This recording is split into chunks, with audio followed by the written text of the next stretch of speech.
Throughout southern Asia, life is largely conditioned by the monsoon.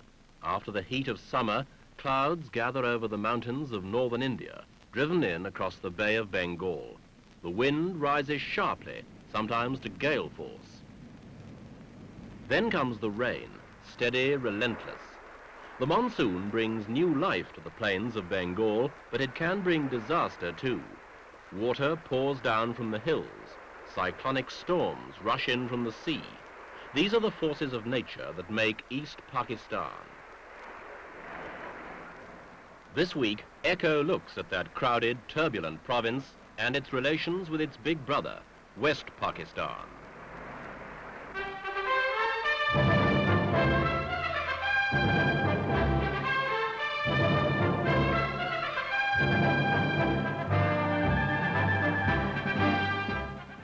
This was the toll left by one of those cyclones.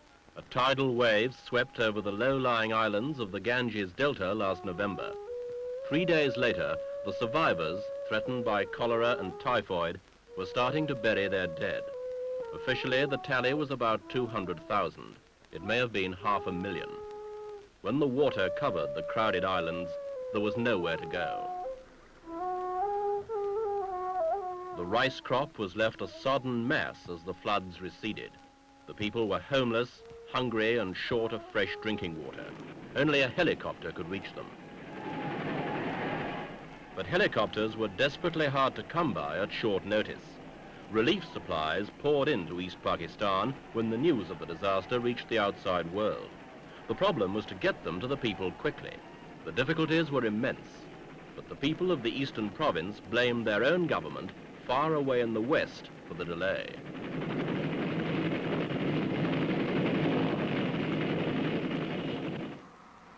Feelings ran high in Dhaka, the capital of East Pakistan. It is a city of about 500,000 people, Bengalis, very different in language, outlook and culture from the West Pakistanis. The two regions are more than 1,000 miles apart on the opposite sides of India. They were linked together in a makeshift arrangement 24 years ago at the time of the breakup of the British Empire in India. They had little in common but the Muslim faith and the fear of domination by Hindu India. And they have been somewhat uneasy bedfellows as a single state of Pakistan ever since.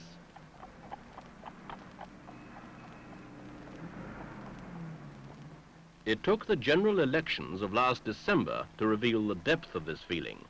20 parties, each with its own symbol, a hut, a set of scales, a boat, and so on, contested the election, which was to pave the way for a return to civil government after 13 years of military rule.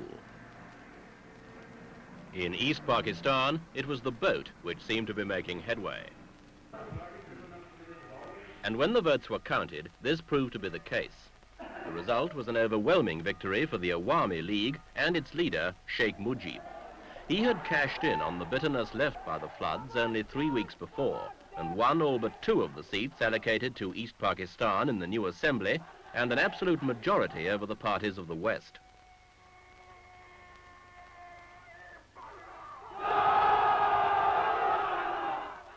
The magnetic Sheikh Mujib's 6-point program, which he has said he will defend at gunpoint if necessary, includes freedom for the province to handle its own taxation and make its own foreign trade and aid agreements.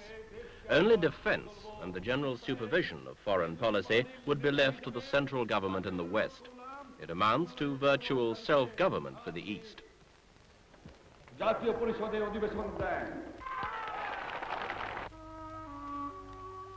East Pakistan is a land of great rivers. It lies at the mouths of the Ganges and the Brahmaputra and lives by, on and in the water. Its crops, jute, tea, rice, wood pulp and teak, come down by river to the markets of Dhaka and the port of Chittagong. Fish is a large part of the people's staple diet. Jute is the country's principal export and a major source of complaint by the East against the West. For the people of the East say they are making a big contribution to Pakistan's foreign currency earnings and that the West is taking the profits. Many kinds of fruit grow well here. Bitter gourds, bananas, mangoes, pineapples and mandarins.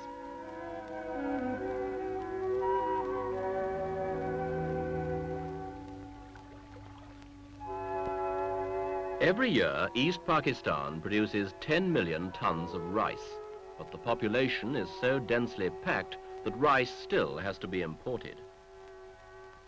Inland, tea is the most important crop. Tea bushes will not grow in standing water or survive frost, but they do well on the lower slopes of the hills that border Assam. None of this, however, does much to raise the standard of living of one of the poorest peoples in the world. Religion is the common bond between the two wings of Pakistan. Great mosques in the principal cities of East and West bear witness to the fact that the Muslim faith has held sway there for many centuries. This one in the West, the Badshahi Mosque in Lahore, claims to be one of the largest in the world. Muslims flock there to pray. Visitors of many nations and creeds go to admire its superb architecture and decoration.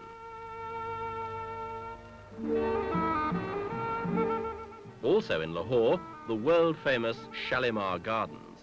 Part of the inheritance of the great Mughal Empire, these gardens emphasize one of the differences between East and West Pakistan. That running water is a thing to be cherished in the West, a scarcity, a luxury, in what is otherwise a dry and hostile land. The plains of West Pakistan are intensely hot. The temperature in June rises to 40 degrees centigrade. Without irrigation, much of it would be total desert. It's a sparsely populated land, 6 times the size of East Pakistan, but the population is smaller. Great mountains lie to the north and west. Roads are few, and transport is sometimes perilous. The way up to the Khyber Pass, the ancient trade route through the mountains to Afghanistan. Pakistan still looks westwards for her trade, searching for markets in Iran and the Arab world. The people of this tough frontier country have a long warlike tradition, and it is here, among the Pathans, that Pakistan finds many recruits for her army. East Pakistan resents this domination and resents paying for it. Pathans and Punjabis have formed the backbone of the army since the days of British rule, and they still do. Not long ago, another ancient trade route was reopened through the Himalayas to China. The Pakistan government, implacably hostile to India, has good relations with its other powerful neighbor, Communist China. Only the Chinese might stand to gain if East Pakistan broke away from the Western wing or collapsed into anarchy.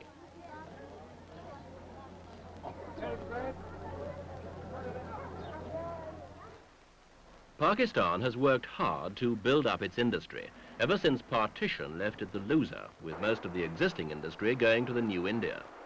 It is another Eastern complaint that most of this development has taken place in West Pakistan, leaving the gap between the two wings to widen still more.